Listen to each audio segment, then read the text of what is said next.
how to connect to Wi-Fi network the MacBook Air. And okay guys, here in your MacBook Air, okay, you'll have to do is go to system setting or settings, and now you can see the system settings.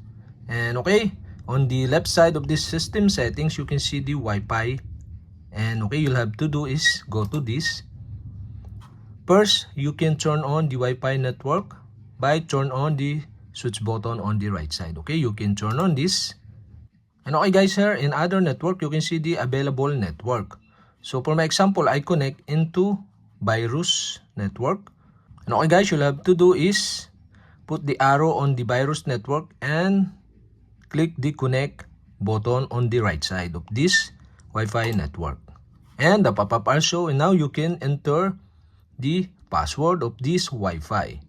And okay guys, you can show the password by clicking this button, and you can also hide. So okay, we have successfully entered the password, and after that, click OK button to connect the MacBook Air on your Wi-Fi network. Okay, that's it, connected. Okay, we have successfully connected the MacBook Air into Wi-Fi network. The name is Virus.